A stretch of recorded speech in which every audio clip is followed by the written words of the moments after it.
Welcome, everybody. It's 5:30, so we'll go ahead and get started. Thank you so much for joining us for this prospective parent informational session.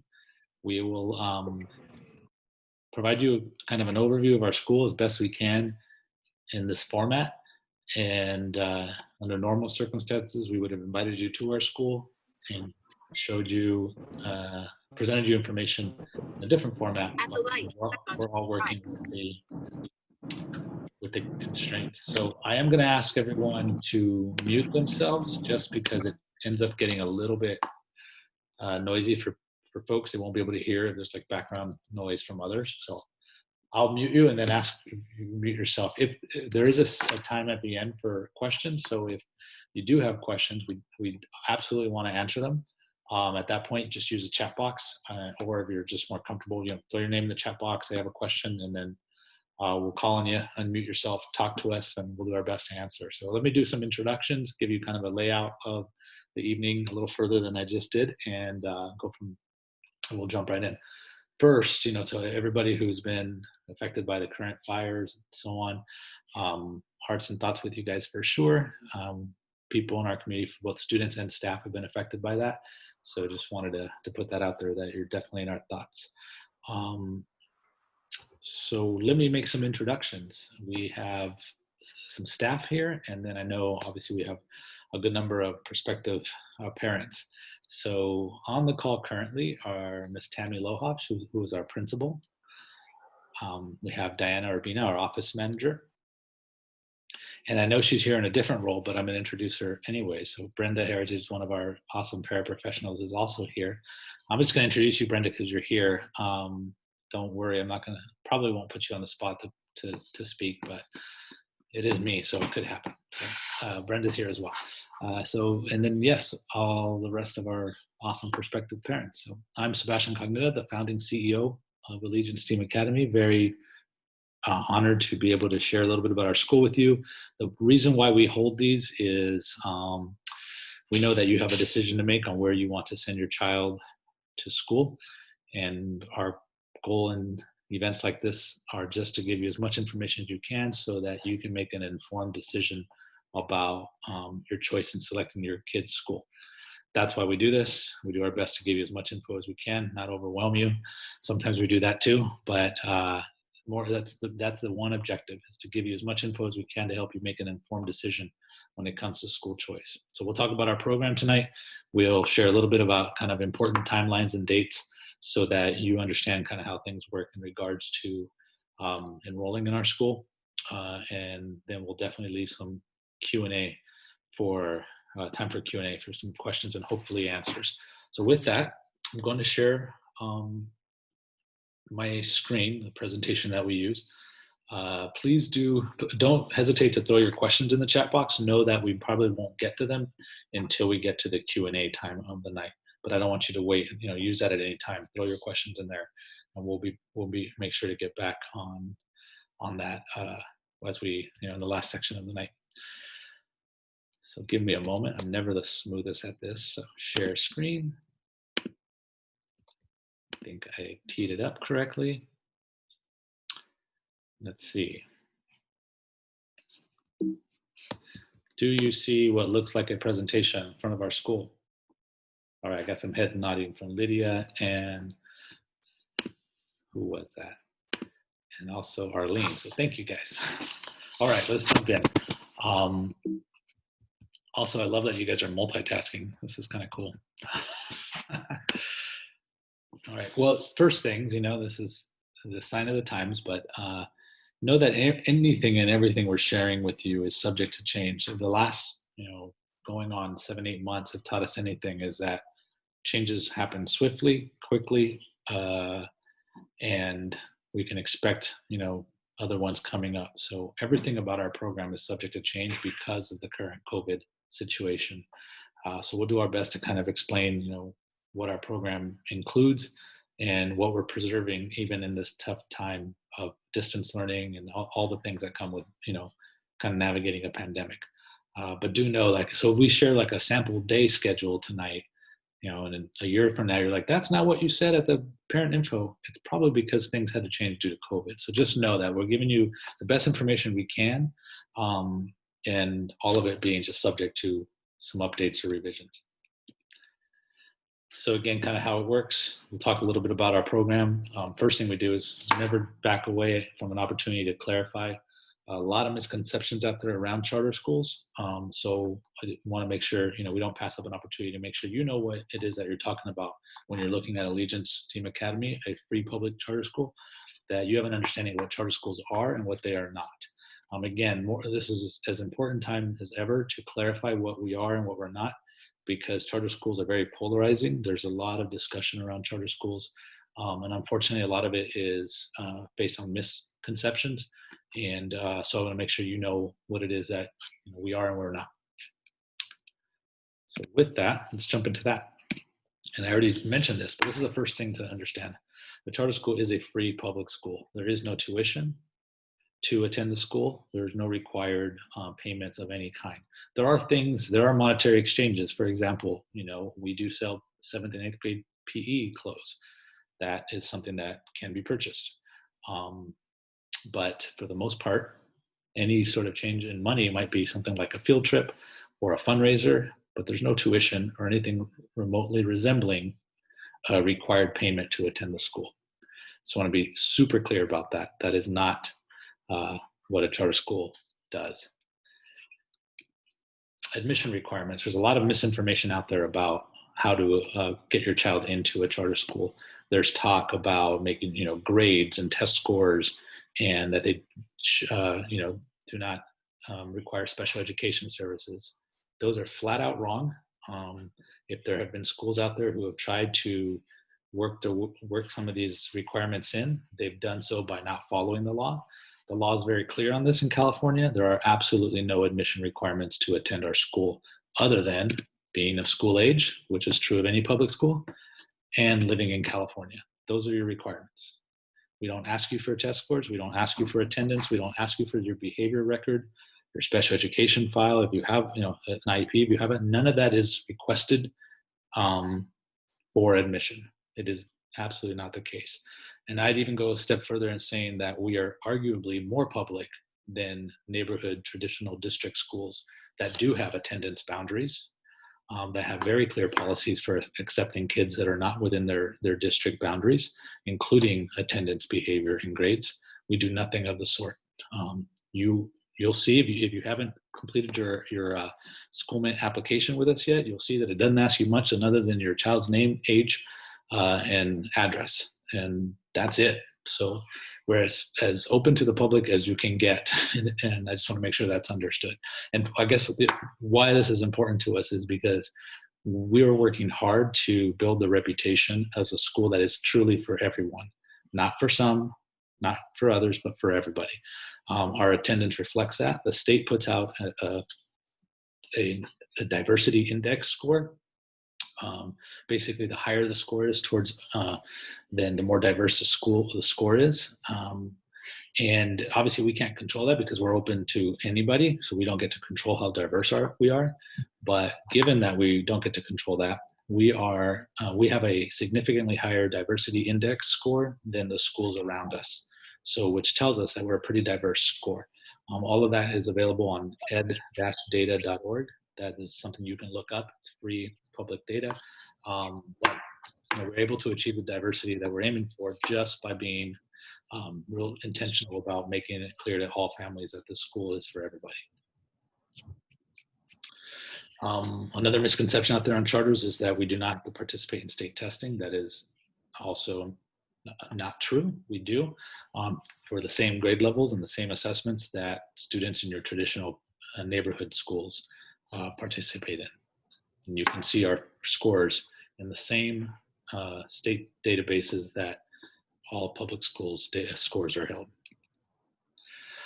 We do follow federal and state special education laws. We're not exempt from them. We actually have a slightly higher rate of students with special needs at our school than the surrounding area. So, and we have a stellar program that is based on inclusion, which we'll talk about tonight. So for those of you— He works in your school. Oh yeah, was that I didn't know what happened there. Someone unmuted themselves and threw me off, but that's fine.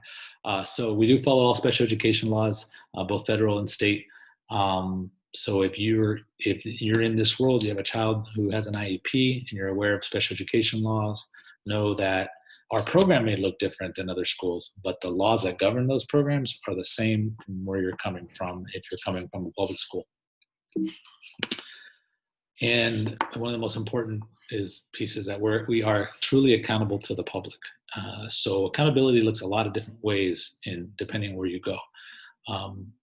If we don't follow our governance policies, right? If we don't stay compliant with governance, if we are not responsible with our finances, if we have a poor academic program, then we do not exist. You leave our school if those things are happening, right? We're a school of choice, so if you're unhappy with any of those aspects, you will leave. So we're truly accountable to the public because we know we have to take care of that triangle. We have to take care of our governance, compliance. We have to take care of our finances, and we have to take care of our student performance. Those aren't three equal, sort of factors, or just the buckets of places where we are accountable to you. And so as a result, we do our business in public. We strongly encourage attendance at our board meetings. We make all of our data that's not confidential to individual students available to you. If you want to know our budget, our finances, you show up to a board meeting or you contact me and I will share everything about our school that is available, that helps you understand who we are and what we do. So this is important because charter schools often get the rap of not being accountable to the public. Truth is, we're very much accountable to the public. If any of those things are not working, then we don't get to exist. So we take that seriously. You'll see that from every employee. They understand that parents vote with their feet. You show up to our school or you don't, and that has a real significant impact on us, and we take it seriously. So you'll see that regardless of who in the organization you talk to, they understand the importance of being accountable to the public. That's why we hired them, because they get it. So let's see, what else do we have on this? So that's a little bit about just charters in general, and it gives you an idea of sort of our values as well, but a little bit more specific to Allegiance. What is it that we're trying to do with our kids, right? How do we see ourselves fitting into shaping their education? Our programs are designed around going beyond like a test score. Yes, we think test scores, high stakes tests are important, but they're also kind of limited on what they can tell you about what a kid can or cannot do.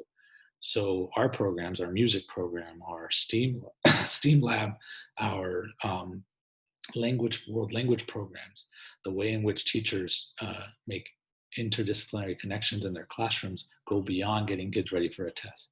They are really striving to develop the critical thinking, civic leadership, and social responsibility in all of our students. We also go beyond the academic development to social, emotional, and character development. This is explicitly done at our school. Slohoff and I'll share a little bit about what that can look like. We pride ourselves on being a very safe environment. And we also make sure we're getting kids the opportunity to take risks, right? Design solutions to dilemmas that have never been attacked before.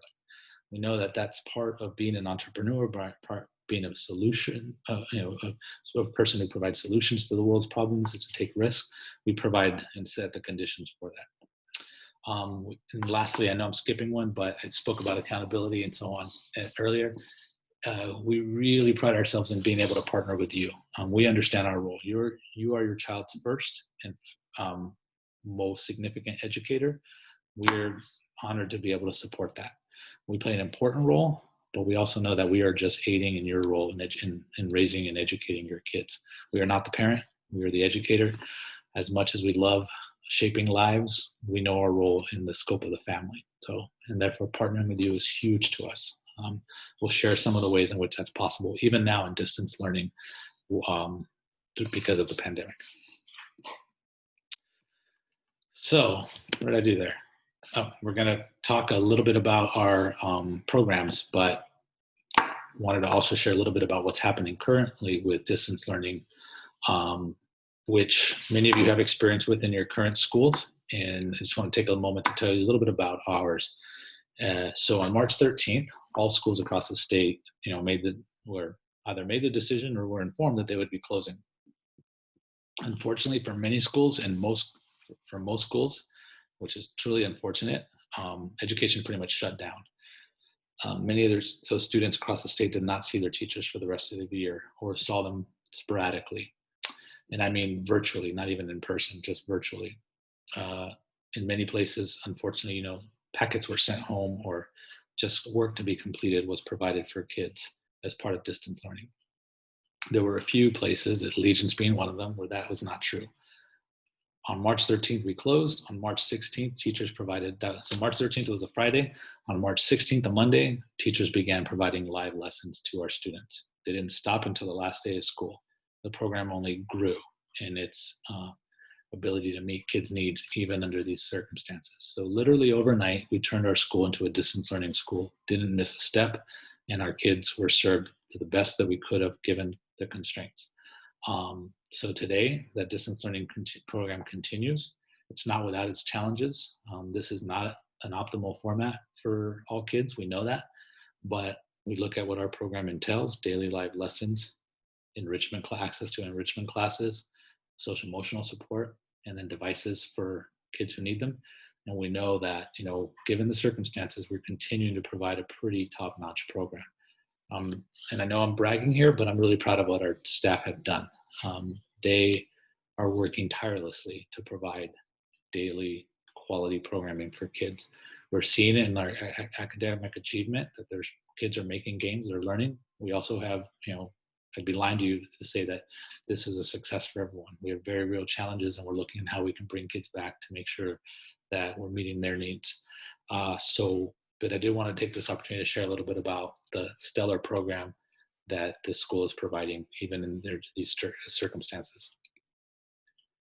So let's talk curriculum a little bit. Ms. Lohoff, interrupt me anytime you want, all right? I know Ms. Lohoff has been very busy, everyone, being the principal of a distance learning school, and that has grown from 660 kids to 810 kids. So I took a lot of tonight off her plate, but I also don't want to stop her from chiming in. So with that, yeah, just a little bit about the curriculum. We use a core curriculum. So just interrupt me anytime you want. So don't worry about that. No worries, no worries. So just in the core content areas of English language arts, or ELA, math, history, science, you see our core curriculum adopted here. Our teachers use these because they're evidence-based, they're aligned to standards. And when I say evidence-based, is we've seen that these programs are yielding pretty strong results.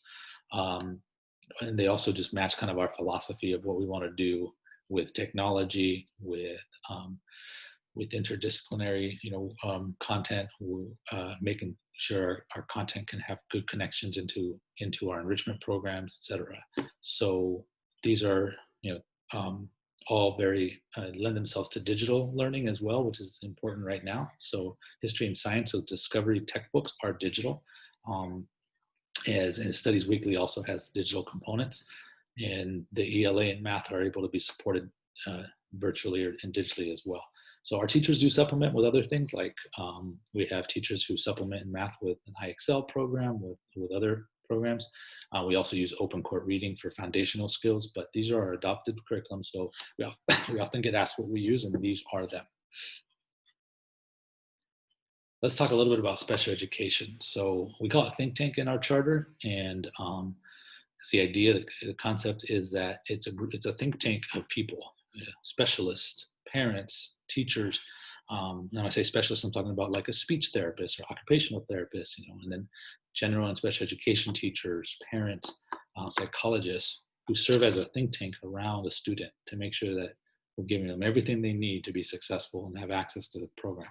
So that idea of a think tank just sort of grew into the concept for special education at Allegiance, and that's what we refer to our special education program as well as a classroom on campus that has our more intensive needs placements. So the important thing to take away from this slide is inclusion. That's a philosophy in special education. Not all schools share it, but more and more you're seeing schools move in this direction. This idea that students who receive special education services, the goal is to include them in general education as much as possible, not exclude them. So our goal in the long term is to make sure that students are getting access to what everybody else gets access to. So that looks different on a day-to-day basis. For some students, all of their support, for some students in special education, all of their support is done in the general education classroom. For other students, minimal amount of support is done in the general education classroom. But even for either of those students, the goal is to move towards inclusion over time. So it doesn't happen overnight, and it's a different rate for every kid. But this is important because philosophically, if this is what you want for your child, then it is important for you to know that that's who we are. And then talking to both parents of students who receive special education services, as well as parents who do not have students who receive special education services. Because what I can, there aren't many guarantees I can make, but one of the ones that I can make is I can guarantee you that your child will be in a class with somebody very different than them. So someone who learns differently, who may learn at a different rate, who may have challenges that are foreign to your child, all of those things will absolutely be true. And what I don't want to get a call 8 months from now saying, hey, I can't believe this kid is in my child's class. Nope, that told you who we are. We are an inclusion school. You will have a diversity of needs, strengths, challenges in your child's class. And so putting all my truth on the table, I'm a parent at Allegiance too. I have a 7th grader and a 5th grader. And I believe in this model. Neither of my children receive special education services, but I've seen the benefits of being in an inclusion model even for them, for students who do not receive special ed services. The benefits don't stop at students who do get the services. They do carry over for all students. So this is our model. We're unapologetic about it, and we want to make sure you understand it, because if it's not your philosophy, fully respect that, but then it's probably worth knowing that maybe Allegiance isn't for you, and that's totally your call, but you deserve to know what we are about and what we're not. So let's talk a little bit about our programs, our enrichment program, STEAM Lab. All students take STEAM Lab, and it's going to, it's still a bit different in distance learning than if we were all on campus, but at least once a week, most grade levels twice a week, go to the STEAM Lab, in which they use the engineering design process, which is a way of designing solutions to dilemmas and so on that involve math, tech, even the arts, and of course anchored in science, where kids design solutions. So sometimes they're coding, they'll do robotics, they'll take cardboard and create, prototypes of solutions to access to water or insulation. The list goes on, and things that they tackle. And this is a class that challenges them. It's designed to make them frustrated, to have them fail, and to go back and learn about what didn't work in their process. So it's challenging. The content is dense, but as you can see here, the kids are rolling up their sleeves and they're getting to work. So this does not replace, STEAM Lab does not replace science instruction or math instruction. It enhances it. Your child's teacher still teaches science and math and so on. In STEAM Lab, they get kind of a rich application opportunity. Very cool stuff. They get dirty, they get scratched, they leave with new skills they never thought they would have, but it's a pretty exciting place to be.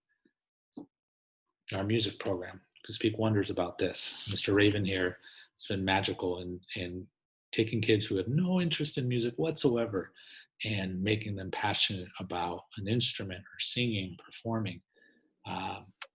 He's magical in just meeting the kids who really have a passion for music and those who don't. So I watched my own son with absolutely no music inclination just grow and blossom in this class. He's passionate about music now, and that's due to this stellar teacher we have in here in the program that he runs. So everything from performances to musical instruments to music to leading notes, the list goes on. Mr. Raven covers it in the music program. Our physical education program, unlike a lot of elementary schools, we do have a dedicated PE teachers. We have 2. Our 7th and 8th graders take PE every day, and they also, under normal conditions, use the locker room and change and dress into PE clothes. Our younger students, several times a week, get direct PE lessons from the PE teachers. So having dedicated PE teachers will allow them to build a really comprehensive program. PE teachers do a nice job of connecting and making STEAM connections with PE as well. So they've got some good ideas, lining up as we come back from when we get to come back from distance learning around how to grow this program even further. And our world language program, currently we offer Mandarin in TK through 3rd grade, Spanish 4th through 8th grade. All students take this class, again, once or twice a week, depending on how we can work our schedules. And the programs are not just language programs, they really have a cultural focus as well. As you can see in the pictures here from a Chinese New Year performance or Dia de los Muertos exhibition, you see that there's more than just like a language component. There really is a cultural piece. So all students take these in these particular grade levels. The reason we have Spanish in the upper grades is we do know that most of the high schools our students attend to, Spanish is one of the most popular classes taken, and we would like to see our students test beyond as freshmen, start at Spanish 2, not Spanish 1. So that's why we kind of gear it this way in regards to languages. Those are some of our programs. There's a couple of just differences in our awesome TK and K program. These young students take the same program enrichment classes I just shared, but we do have a half-day program. So in the morning, in the AM program, we have our 2 of our classes. In the PM, we have our transitional kinder class and the other kinder class. So that's a nuance difference, is that this is a half-day program. So everything I just shared, middle school gets access to too, our 7th and 8th graders, but then there's even more. So I'm going to let Ms. Lohoff, who taught in this program, talk a little bit about just all of the offerings in middle grades. Take it away, Ms. Lohoff. All right.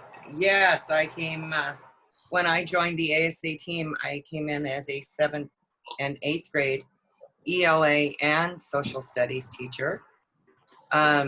They do rotate their classrooms. They go from, it's currently this year with 4 teachers because we have 4 classes, 2 in 7th grade, 2 in 8th. And so they do rotate through all 4 core subjects: math, science, ELA, which is English Language Arts, and social studies.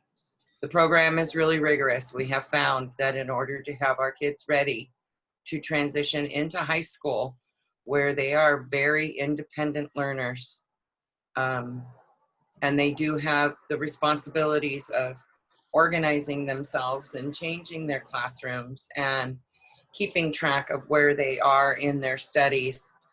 It's very important that we model that as early as we can. So our 7th graders, that is a new program to them because our 6th grade class is a full self-contained, which means all 4 core subjects are taught within the same classroom with the same teacher. So 7th graders have a bit of, we see a lot of maturing throughout the 7th grade year. And by the time our 8th graders get there, they're masters at this. We've even noticed with the distance learning that they are juggling all that they have to do. We also took a really good look at what we wanted to have as our electives. So earlier, Dr. Cognetta mentioned a coding class.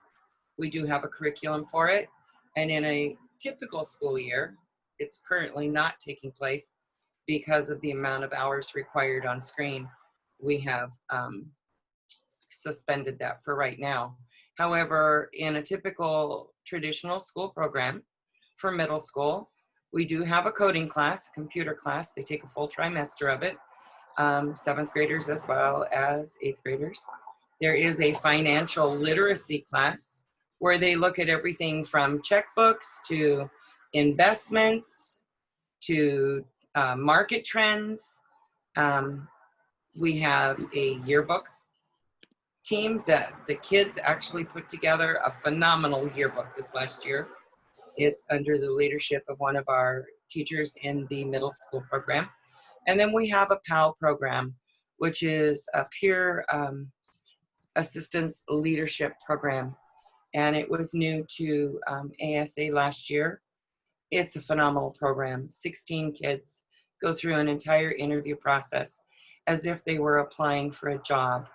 They pull references, they complete interviews, and we have 16 of the finest young adults that are, and I mean they function as young adults. They tutor kids in the younger grades. They help our parent organization that's called the PAC, very much like a PTA. They help with fundraising. They just work as great leaders. They greet kids as they come to campus every day. They are there to extend their leadership. And then the other thing we also offer is a high school math program. There are kids who test out of our typical middle school math. And when they do, we are able to offer them that we call it a Math One. It's an integrated math program, also offering them that opportunity to transition into a higher program when they get to high school. So that does not mean that they skip their math in 8th grade. That means they take this class in addition to.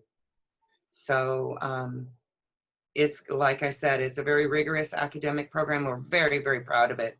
And our kids, all the feedback that we get from our children when they transition into high school is that the last thing that they're worrying about is how to juggle their studies. They just get used to the social and all of the other aspects that high school brings. So we've even had some of the high schools in our local district come and observe how these classes take place, because we are very, very, very proud of them. Thank you. You're welcome. These are some of the nuanced schedules on our on what our day operates like, but so I won't get too much into it. Just know that because of the size of our campus and we're going to grow from 810 to 900 students, we do things like staggered lunch schedules. We can accommodate everybody and so on. An important takeaway, you'll see a slide for it in the future as well, is we do participate in the National Free and Reduced Lunch Program. So for families that are eligible for that, we do have the application. It's not our application, it's the required one to use, but that allow us to identify who those families are and make sure that they're getting free and reduced lunches. And then under normal circumstances, that includes breakfast as well. We partner with Think Together for on-site before and after school care. You see their hours here. So for anyone in TK and kinder, and again, I'm talking under normal circumstances here, where we're all back 5 days a week, and your child is in either the morning or the PM half-day kinder or TK program, Think Together can accommodate your child from 6:30 in the morning to whenever your child's school day starts, and then after school is where. So this is important for working families who want their child at Allegiance in a half-day TK kinder program, but also need somewhere for them to be the rest of the hours while they're working. So that's an important piece there. And so again, we're a little bit unsure about how Think Together looks right now with everything going on with the pandemic. I know you're obviously interested in next year for the most part, so we'll keep you updated on how things develop with on-site. I'm going to mute you because we need everybody muted. Give me a moment to do that. I know how to do that. We really don't. Well, let's see. Can I mute everybody? Mute all. Please keep yourself muted so that others can hear. It gets a little tricky. So I did share a little bit about Free and Reduced already. Know that we do participate in that program. Again, very important to make sure that the school remains accessible to everybody. This is one important step.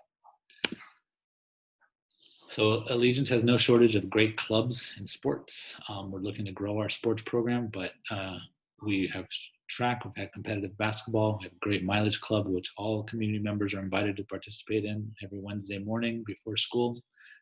Moms, dad, grandpas, uncles, aunts come and run with our kids and try to accumulate miles across the year.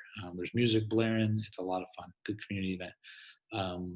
In our clubs as well, we've had competitive Odyssey of the Mind clubs from our first year and second year.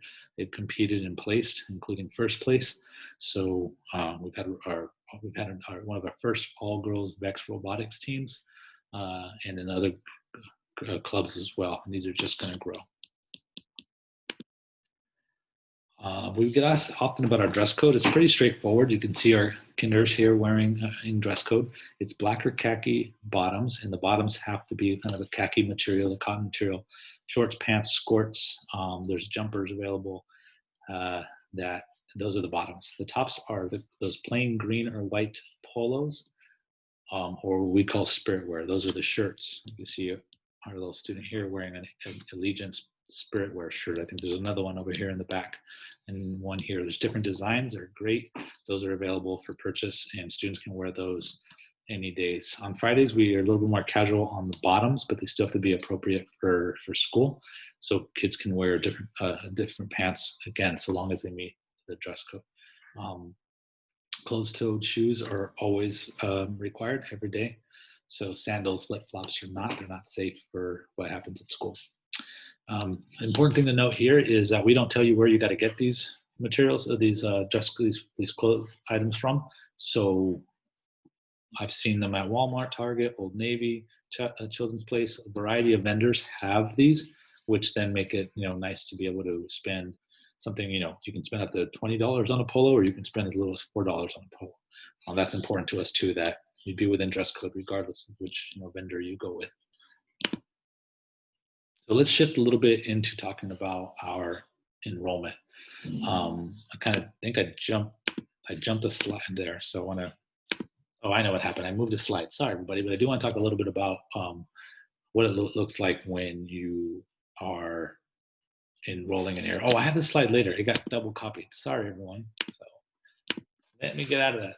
And I think I copied my slides over. Here's where we ended up. So let me jump to the right one. Excuse me, everyone. I did a cut paste that I didn't want to do. This is where I want to be.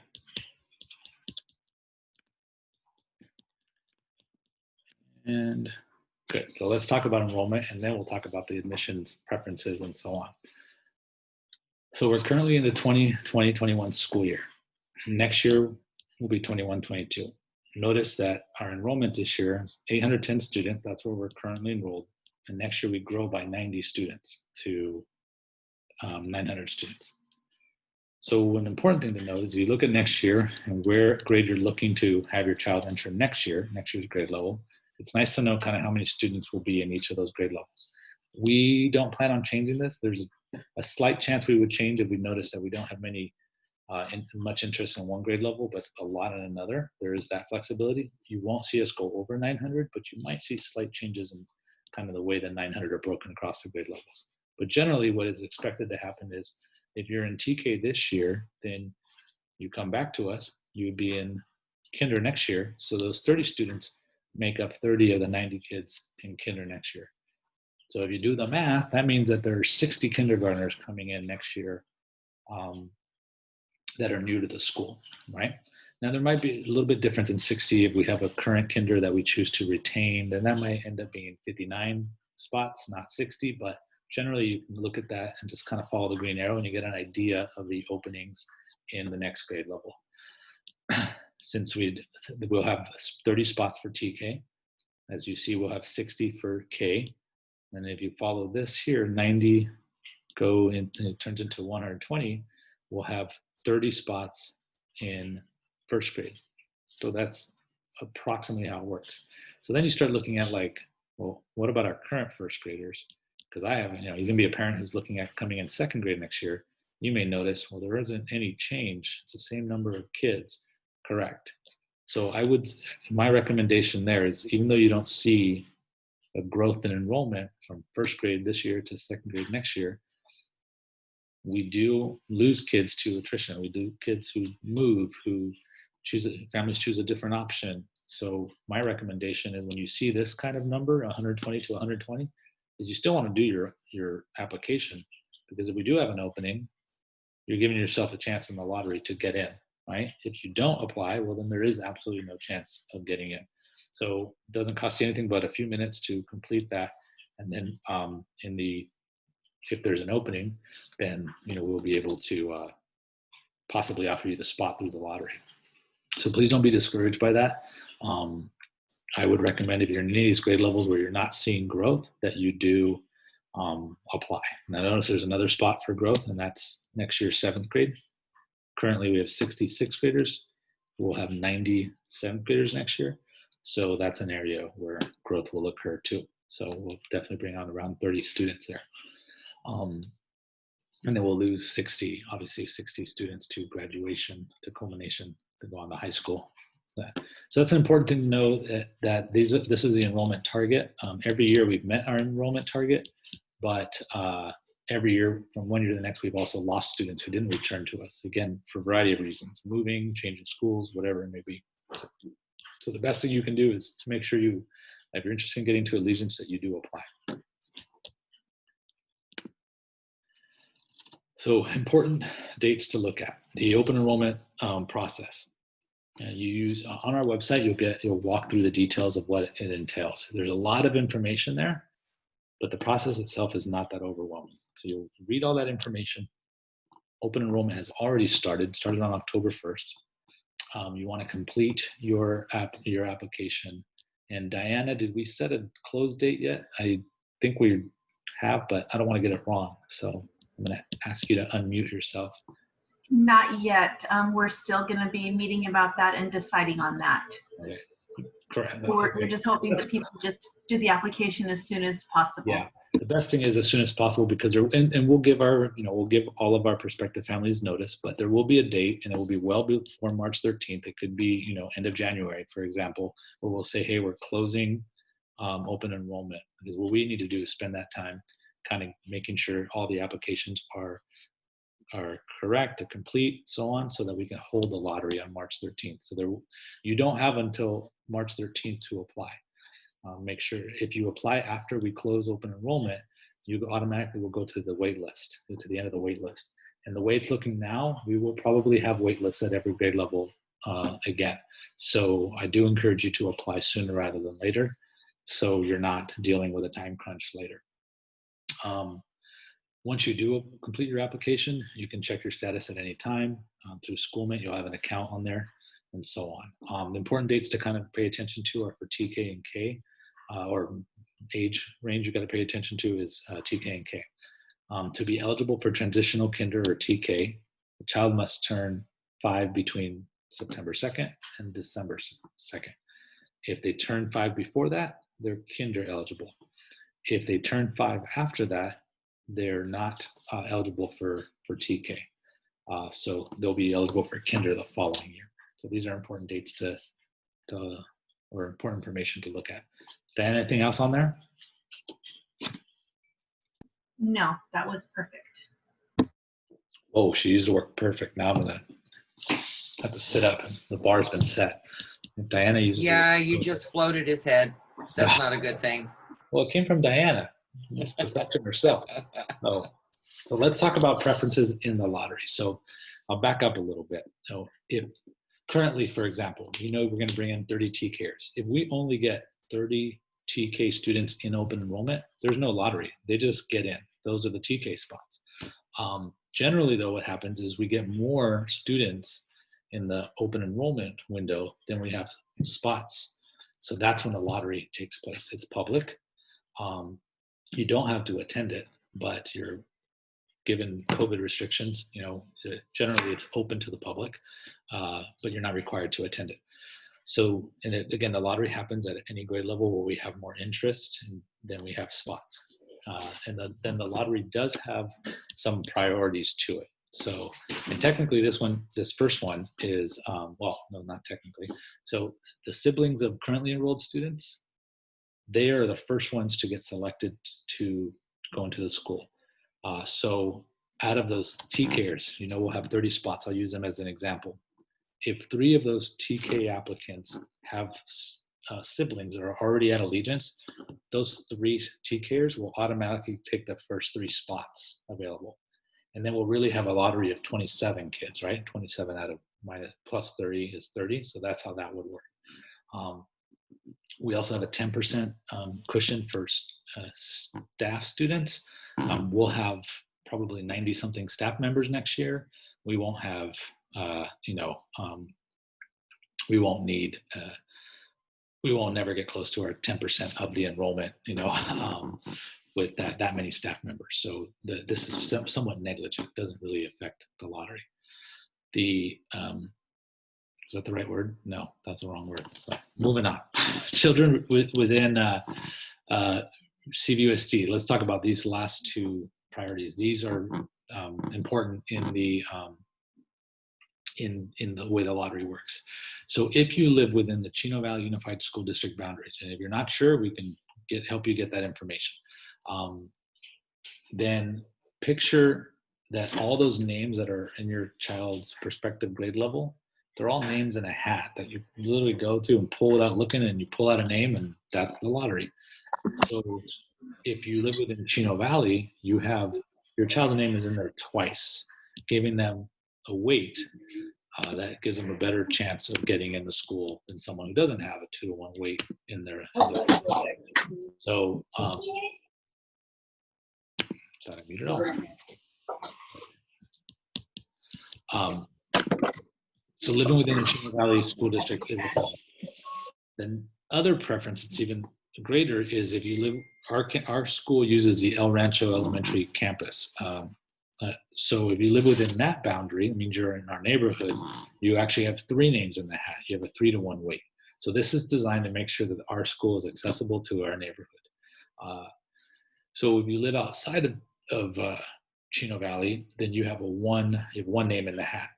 And so the way that works is to make sure that we are giving students within Chino Valley and then around the campus a better shot at getting into our school. We know we attract families from as far away as Victorville. We have students from Corona. We have students from San Gabriel Valley, Redlands, all throughout the Inland Empire from Corona. I think I shared that. Tons from Chino. So being that we have that much diversity and interest, we also want to serve our local community, and that's why you see the weight here in the lottery. That is explained over and over again in other places, and I'd be glad to answer questions about that when we get there. So we often get questions about the wait list. To be given the sibling priority on the wait list, the sibling has to already be at school. They can have to already be currently enrolled. That doesn't mean they're both applying in the same year and they're not. Both the siblings are not ASA students. One has to already be in the school, attending school, for the sibling preference to kind of kick in for your child who's not in. So the scenario there is you have 2 children who you would like to get into Allegiance next year. Neither of them attend Allegiance currently. The lottery happens on March. Your TKer, for example, gets in. But then your third grade student gets waitlisted. They didn't get into those available spots. So you're like 12th on the wait list based on the random lottery. That won't change much as we go through the spring and into the summer. But then when school starts and your TKer who got in starts school, so it's the first day of school, your TKer is currently attending the school, that third grader who was on the wait list at spot 12 will automatically move past anyone who's not a sibling on the wait list. And so overnight, they might go from 12th on the wait list to 3rd on the wait list or 1st on the wait list because their sibling is now an enrolled student. So kind of a tricky thing. It's a little nuanced and it takes a little bit of kind of getting our heads around, but that's just how that works. Also an important thing, if you're on the wait list for this school year, those don't automatically roll over to next year. You have to do the application again. You already have an account on SchoolMint, but you do need to apply for next school year again. We cannot and do not roll over wait lists from one year to the next. So you're obviously here because you're connected to us, so please do. This Thursday, we have a very important board meeting to talk about reopening, and we always encourage attendance of those. We also have other ways to stay connected. You are obviously connected because you're here. So stay on our website, stay on our social media, and you'll stay connected to all the things that are going on with our school. So with that, let's jump into some Q&A. I'm going to stop the presentation, and Ms. Loha, Diana, and the 3 of us will kind of monitor your questions. Let me pull up. Okay, let's get started. Jump in. I have a child that's been on the dependent priority waiting list for 3 years now. Is there any change coming? And so I think you just explained that. Yeah, so good question. Yeah, I'm sorry that you've been on the wait list, for the 3 different years. Those wait lists do not have any bearing on next year's lottery. That's just not how it works. It's a brand new, fresh lottery with not influenced at all by the previous year. So there's not really a change coming in as far as your how the lottery will be treated. It literally is a matter of just luck and circumstance, right? Yeah, anything else to add to that, Diana?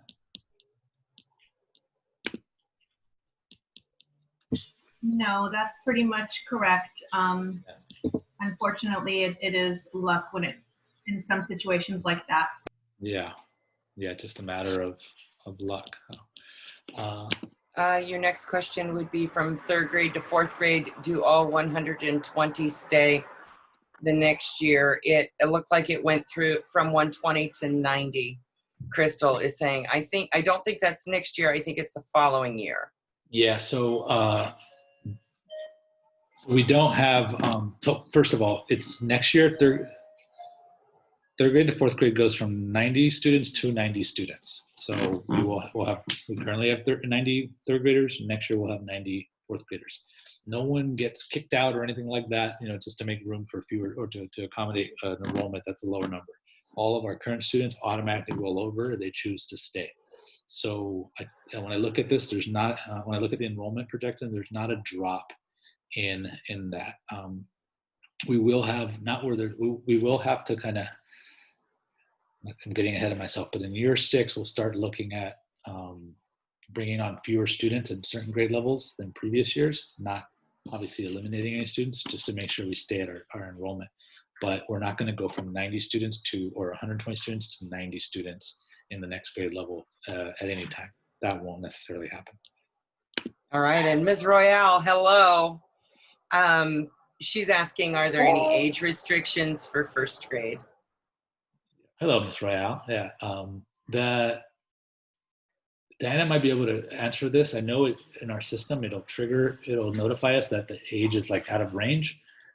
So we probably just need the detail there, Reina, on what you're talking about. Like if your daughter's like a little older. On the younger side, there is a restriction. So if your child's kinder eligible, we won't automatically be able to in the mid. And I think that's what we're talking about, huh, Reina? That I think it is. Yeah, yeah, you're right. It's exactly that. She's just a little in the edge. Yeah. So let's talk offline, because there could be, depending on the kinder experience, but generally the default thing is if they're kinder age, they're kinder age. Does that make sense? Right. Yeah. Okay. Yeah, this is a good example of where we'll talk to you individually, so where we can get a sense of like what is it. It's not that we make exceptions; it's that we just need to have an understanding of the situation that a child, go to school out of the country in a private school, and we just have a better sense. But the default is the age. If the age is kinder eligible, they're going to kinder. So. Got it. All right, and then Lydia Valdez lives across the street from the school. So Lydia, you would go into the lottery with a 3-to-1 opportunity. Lydia your child has a good preference, and I hope we've been good neighbors. You've been a great one. Another question is, when will you find out or announce how many available slots are after the sibling and staff kids are accounted for? Yeah, it's a really good question. So one of the things that we don't have control over is our current families. If some of them are planning on not returning the next year, they're really under no obligation to tell us. As much as we ask them, most of them, do. And we don't have many. We don't, we're doing well in the fact that we keep most of our kids. A handful of students leave who have the opportunity to return in the next grade level. But because we don't know that, it's hard. It's we don't know for sure which students are finishing the year with us and not returning. That's one factor in this. The other thing is that retentions. We might have a student, for example, in 1st grade that we're considering retaining for the year because it might be in their best interest. That's not something we know in March. It's something we're aware of and it's a possibility, but it's hard to make that decision in March, right? So that's something that doesn't happen towards the end of the year, and then that'll affect how many spots we have. So it's not a real clear exact science. It's a lot of factors weigh into it. So we do a safe number that we know we have spots for, and then we give ourselves a little bit of room.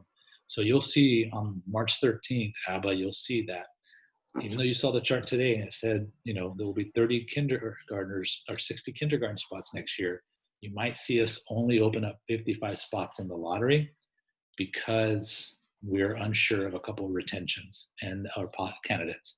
But then what happens is, if you were the first kid on the wait list, once we realize, we're not going to retain that kid, now we know we have a spot for you and we offer it to you. And that will happen probably towards the end of the school year, you know, May, June-ish or something like that. Hope that Alrighty. it's just not an exact science. Are you co-located? If so, do you have sample daily schedules for ASA students? You mentioned parent collaboration. What does this look like at ASA? Great questions. We are not co-located. All of our students are on one campus. That's our plan. We work really well with our authorizer, Chino Valley Unified School District. We're the only tenant of the El Rancho campus. That's the plan. You know, we have a 5-year facility MOU with them, of basically a contract to use the facility. So we don't have any intentions of moving our kids to a different, or some of our kids elsewhere. Parent collaboration, yeah, looks a lot. It's very different right now in COVID, so I'll talk to you about it under normal circumstances. But we have a very robust and vibrant parent, kind of like a PTO or a PTA, and it's the PAC, Parents and Community for Kids. It's our fundraising. It's a separate entity, but it works closely with us, with Ms. Lohov as principal, in kind of helping us achieve our goals. Their number one priority for existing is enriching the experiences of students at ASA. So they've helped fund, subsidize field trips. They've brought great resources to our school through fundraising, like our digital marquee and our water stations.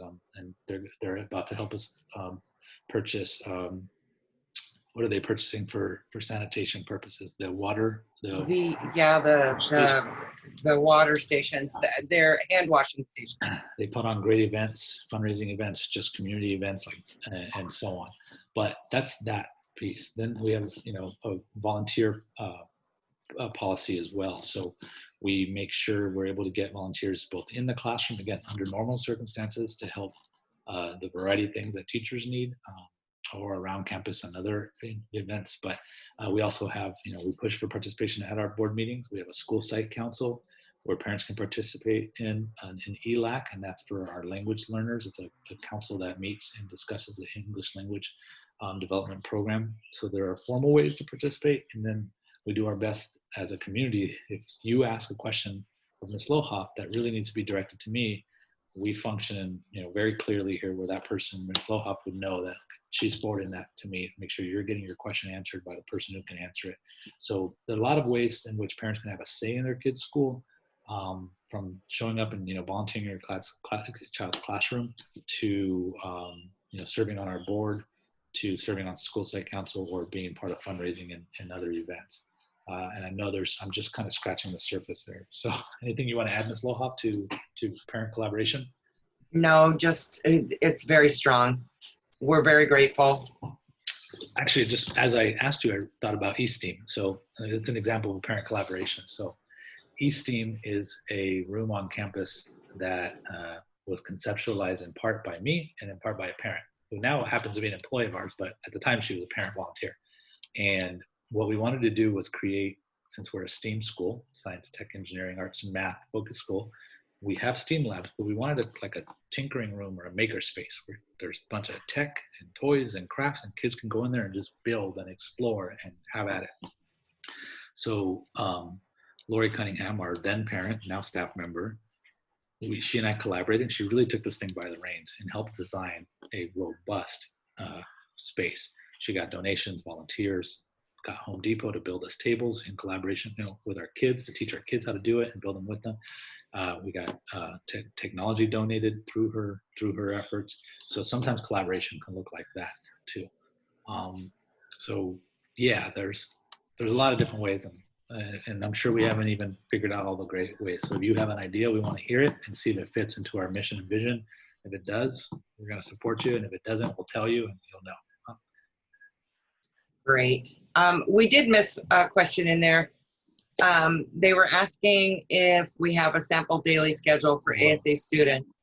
And I think that probably has more to do, since everything is all mixed up right now. Yeah. If it probably has more to do with what our bell schedule is. Yeah, and if you want, we can email you one. So email one of us and we'll get it to you, right? But you get an idea of what it looks like. So Dr. Fafetta, if they would like to email info@asa5.org, I can send it right over. Oh, perfect. Yeah. There you go. You want to throw in the email in the chat box? Yes, I will. Thank you. Got it. Yeah. Oh, go ahead, Tammy. Miss Lowe, All right. The next question was, what if your child is age eligible for TK and K? And will they be placed in the lottery for both is the question. If you look at those dates closely, they can't be eligible for both. So they can only be eligible for one. September. So if the child turns 5 between September 2nd and December 2nd of 2021, they are TK eligible. If they turn 5 before September 2nd, they are kinder eligible. So they would only be eligible for one based on their age. Yeah, it's an either or. Yeah. Okay, so the next question is, what's your current renewal status? And so the current renewal status is we just went through renewal in the early spring, and we were granted 5 years, and that's how we were able to show you the projection of student growth as well, population growth. So we're good for 5. Yeah. And just to build on it, so we were initially granted a 2-year charter. And so we weren't even finished with our first year, and we were already working on our renewal. So last winter actually, we were granted our 5-year. 5 is the maximum number of years you can get. Now the law is different, but that will affect us, in a few years. But on all the conditions or criteria for renewal, we were recommended by CVUSD staff for renewal. From our ed program to our finances, on all counts, we worked really hard to build a reputation of working collaboratively with the school district and making sure they understood, all aspects of our school. And the more we got our CVUSD visitors, including the superintendent, board members, staff, to visit our campus, the more they realized that, more and more they realize that we're doing good things for kids. And so that's a relationship we hold dear. We worked hard to be collaborative with our authorizer, and I can't say enough about their support of our school, from facilities to instruction. It's been a great, working relationship with our authorizer, and we plan on maintaining it, keeping it that way. All right, next question. What does the homework load look like? That's for you. I figured you wanted me to field that. So homework load looks different. First, you need to understand the philosophy behind that. Homework is never new learning.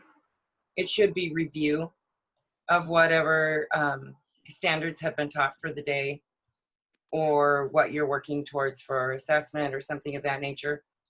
In a typical school year, homework varies from grade level to grade level. For example, a first grader may have 20 minutes to 30 minutes, all the way up to middle school typically has that 30 minutes per subject. And there are 4 core subjects. So that would be up to about 2 hours a night. Now, that being said, some evenings there's 15 minutes per subject. Or kids are working towards an assessment and they know a test is coming up, so they're going to spend extra time. Sometimes there are projects that are more long range. So those teachers really try to limit the amount of homework so that they're sure they have time to apply both. I can tell you from being in 8th grade myself as a teacher, each of us tried really hard to coordinate with one another. And for example, if there was a test coming up in science and I knew that was happening the next day, then I tried to make sure that I had minimal homework so the kids could spend more time towards their assessment that was coming up the next day. Or if they had a project due, we would kind of back some of that off. This is always at a teacher's discretion.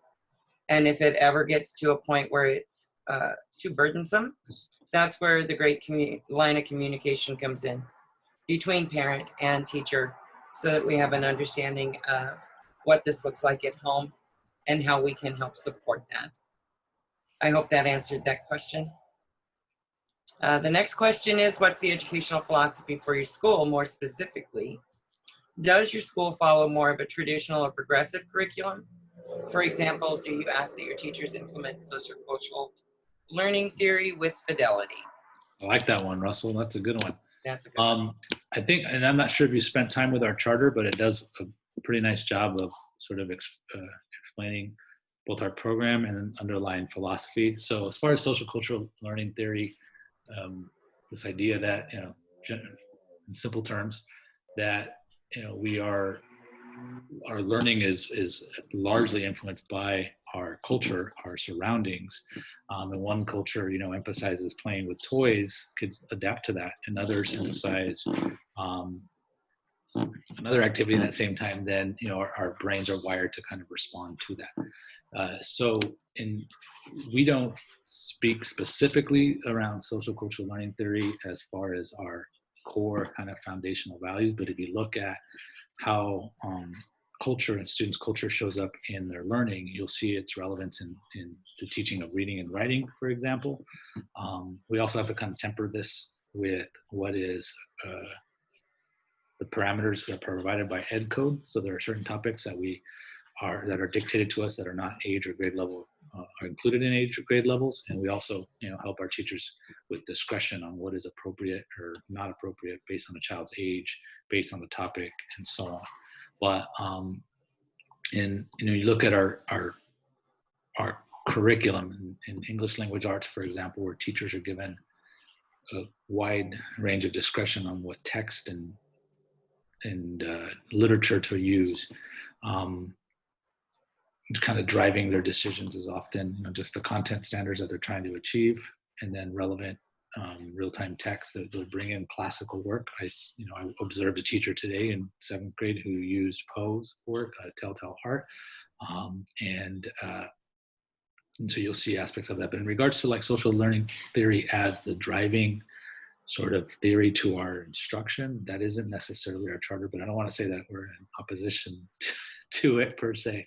And I think you would see our classrooms, you would see aspects of traditional instruction. If you look, a lot of our math curriculum and pedagogy is largely traditionally based, but you also see a bit of a progressive approach when you look at STEAM Lab, where it's very much investigative, inquiry driven, problem based, and so on. So a little bit of a blend for sure, which makes us a bit of a collage of sorts. Right. If I could add to that, yeah.